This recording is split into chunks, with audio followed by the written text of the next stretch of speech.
The following was originally aired on Moody Radio Cleveland. Joining us in studio, he's been with us before. He's author of Signs and Seasons, Understanding the Elements of Classical Astronomy, available at christianbook.com. Also, he's creator of the Classical Astronomy Update. Welcome back, Jay Ryan. Morning, Brian. Thanks for having me back. Now, it is National Lunar Moon Day. Mm-hmm. Okay. Right? Soon? Isn't that soon, Ron? Something like that? Today. Today is National Moon Day? Today is very soon. So, that being the case, I brought up something that Lauren's really annoyed that I'm doing. I wanted to get your critical analysis as a guy who's into astronomy and knows astronomy well. I created this for a lunar eclipse a couple of years back. And I would just kind of like to get your critical analysis as an astronomer of this song. Okay. Hit it, Ron. There's nothing I can do, a total eclipse of the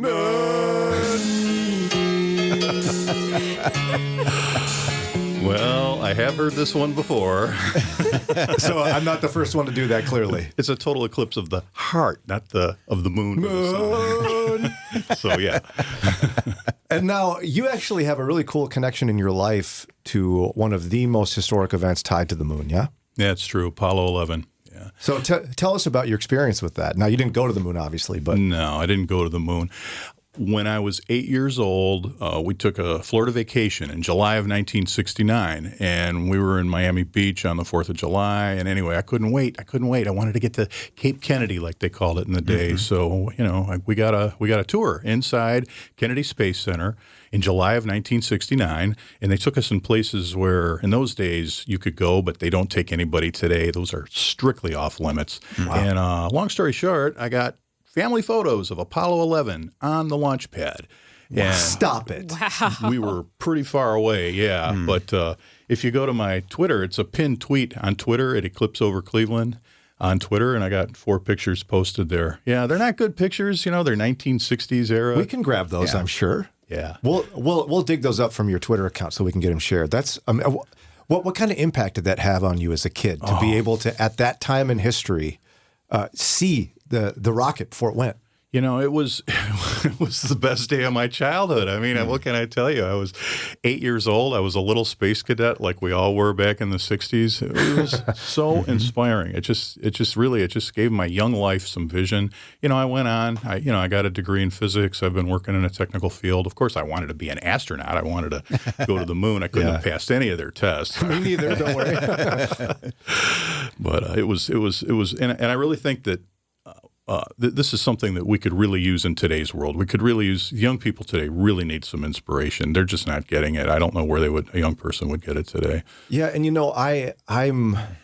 I'm old, but I'm not old enough to remember that. I wasn't born until the late 70s. But I'm finding, even younger generations, it's hard to even grasp how big of a deal the Apollo moon landing was. Yeah. Because today, it's like we got a couple rovers on Mars. We got these telescopes we can see to the end of the universe. Big deal.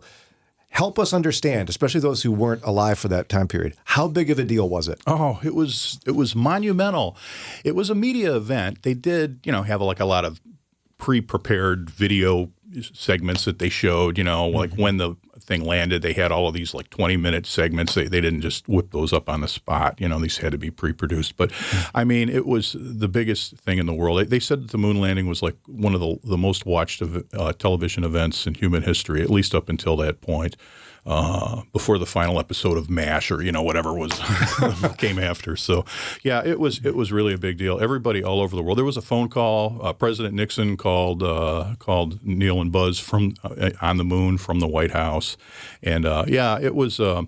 It was quite a thing. It was quite an accomplishment. It was a human achievement, is what it was. People don't believe that we really went to the moon, but do we believe in the science of rocketry? Do we believe in rocket science? Do we believe that we had ICBMs that were going to destroy the United States during the 1960s? I mean, it's just a small step to go from orbit to the moon, just a little extra push.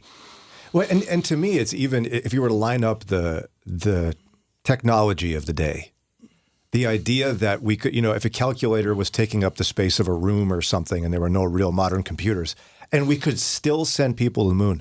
It's a mind-blowing achievement. Yeah. Well, the thing about that is the first computer, the first modern microcomputer was the Apollo guidance computer. It weighed 70 pounds. In a 90s era Texas Instruments pocket calculator had more computing power than that. And then, let that sink in. Let that at 70 pounds. Yeah. It was about, so big, about maybe a 2-foot cube. You call that a microcomputer? Yeah. Because it was smaller than a room, which is how they had been before that. And there's more computing power in a middle school student's calculator. Oh, yeah. Your phone's got way more power in it than the Apollo guidance computer. Wow. The AGC. So, yeah. And then to be one of the guys that actually sits in that and lets it take him to the moon. Yeah. You got the courage it took for those guys. I can't even imagine. There's so many things that could have gone wrong. Oh, yeah, and it did in Apollo 13 the next spring. I mean, that was really, and there's people who don't think that we did that either. It's like, you know what? They were very resourceful. Jim Lovell of Apollo 13 was an Eagle Scout, and he said that it was like the most adventurous Boy Scout outing that he'd ever been on. I get nervous going to like new places, so I can't imagine doing that. And I want to be sure people know about this because if they're not paying attention, they won't know. There's a major astronomical event taking place in Northeast Ohio, yeah? That's right. Next spring, total eclipse of the sun. The moon will block the sun for 3 minutes and 50 seconds, as seen from Cleveland, and the times will be different everywhere else. This has not happened since 1806, when Cleveland was just a little settlement at the mouth of the Cuyahoga River. Since 1806. Yeah, this is a big deal. Now, in other parts of the U.S., it'll be a partial eclipse, right? It will be visible. Totality will be visible. It'll be a long path. It's the moon's shadow that will pass over the United States, and it will pass over Cleveland along the way. But it'll be in Texas and, some other places. We don't care about them. No, we don't care, right? But we can actually see it from here. Now, is this one of those things? I always get this wrong. Don't stare directly at it. Do stare. What am I supposed to do? You need eclipse shades. You need solar viewers for looking at it during the partial phases. It's partial before it's total. The moon begins to cover over the sun, and then when it completely covers the sun, it's a total solar eclipse. It's totally safe to look at that point. So it's not true. There's nothing you can do. Total eclipse of the sun. There is something you can do. You can. Yeah, you can wear eclipse shades. I am sorry. You can wear eclipse shades. There is something you can do, definitely. Thank you, Bonnie Tyler. and so now you actually think this can be an outreach opportunity for us? It is, most definitely. Okay, why is that? It's the most spectacular thing you can see in nature. There's nothing in our human experience to prepare us for a total solar eclipse. Basically, night falls in the middle of the day, in the middle of a sunny day, and it happens rather quickly. That transition is, seconds, like tens of seconds maybe. It's like you take a dimmer switch and dial the sun down, and it's exciting. It's startling. People are known to scream and cry. People have an emotional reaction. Oh, yeah. Yeah. And many people claim to have had religious conversions, and we want people to know basically. The heavens declare the glory of God. The firmament showeth his handiwork. There is nothing more glorious in the heavens that declares God's glory more than a total solar eclipse. And we want creatures to respond to the Creator's glory. We want people to respond with humility and submission to this site here. So this is an opportunity to share the gospel. Churches can do outreaches. They can do eclipse outreaches. We're hoping maybe to be able to do that. Oh, interesting. So you're saying you're recommending a church perhaps like host an event where people could actually go to the church, perhaps on the church lawn if they have a big area, and view this together. Sure. Churches all over the path of totality, all over the Cleveland area, all over your listening area, really. Our mutual friend David D. Felice had that idea about trying to perhaps organize some pastors and just having like a meetup to get everybody thinking about it on the same page. So this is a really great opportunity to share the gospel with a lot of people. A lot of people's hearts may well be turned towards Jesus from this experience, and I'm personally praying for that. I'm hoping that'll happen. I ask everybody listening if they could join me in that prayer. Yeah, yeah. Now, side note, by the way, I'm not sure if you're aware of this. David D. Felice, of course, he works for NASA. Mm-hmm. He'll be retiring soon. He announced that. I don't know if you realize he appointed me an honorary communications agent of the National Aeronautics and Space Administration. I didn't know that.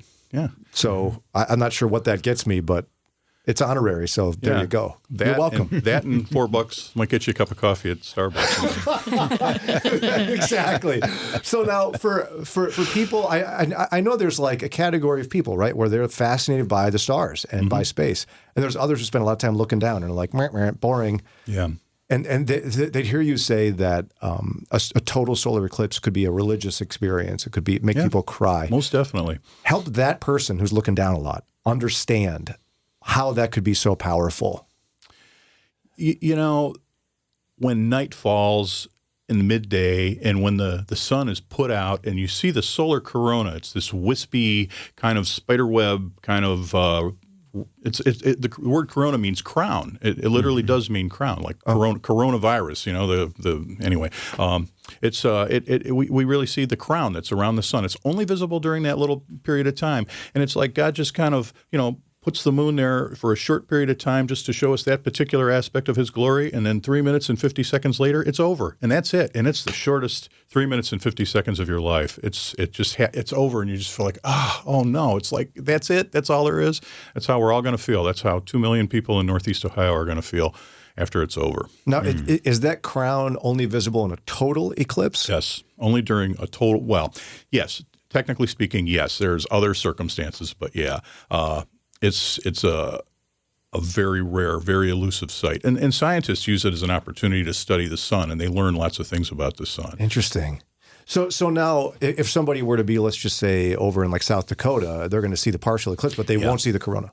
They will not see the corona, no. Interesting. And during a partial phase, you still see your shadow. These people who are at 99%, they're going to still see their shadow cast from the sun's light at 99%. It's only when you are in totality that your shadow goes out because you are in the shadow of the moon at that point. So my shadow will disappear. Your shadow will disappear, yeah. Wow. How neat. It's one of those things that if you don't look for God's glory, like it's hard to see sometimes. I think you can see it in nature if you're looking for it, but it sounds like this is one of those where God's like, hello, yeah, here I am. I have a quote here, James Fenimore Cooper. Can I read this quote? Please, yes. James Fenimore Cooper, he was the author of Last of the Mohicans, and he said, I have passed a varied and eventful life, that it has been my fortune to see earth, heavens, ocean, and man in most of their aspects, but never have I beheld any spectacle which so plainly manifested the majesty of the Creator or so forcibly taught the lesson of humility to man as a total eclipse of the sun. Wow. He witnessed the eclipse in 1806, which was the last one. He was in Cooperstown, New York, which was also along the path, just like it was in Cleveland, when Cleveland was a settlement. Yeah. Hey, I'm with you and David DeFelice. This is a great opportunity for us as the church where God's going to scream His glory at us for that solid 3 minutes. And why not be a place where people can come and check it out? Perhaps even, we've got some cash at churches. Why not get those solar glasses or whatever? What are they called again? Well, Eclipse Shades is a brand name. Eclipse Shades. Get a bunch of those. You could pass out to people so you don't have to worry about it. And I would be more than happy to help churches prepare, to learn what they need to learn. There's been talk about creating a track that could be used for that purpose. So. Well, and so this is a perfect time for me to say again, Jay Ryan is author of Signs and Seasons, Understanding the Elements of Classical Astronomy, and also is the creator of the Classical Astronomy Update. It's an email newsletter. So if folks want some help from you on this or want to learn more about it or how they can make it an outreach, how do they connect to you? You can visit my website, classicalastronomy.com, and also my other website is eclipseovercleveland.com. And there's lots of information. I've made it, there's all these national websites out there, but I've made one just for us right here in Cleveland and generally for Ohio. Well, and I'll be sure the next time we see you, I'll make sure I recreate that Bonnie Tyler classic for the solar eclipse, not just the lunar eclipse. Okay, great, terrific. I'm sure you're on the edge of your seat for that. Oh yeah, definitely. I know Lauren is, so yeah, it'll all work out. Thanks again, Jay Ryan. Appreciate your time. Thank you, Brian.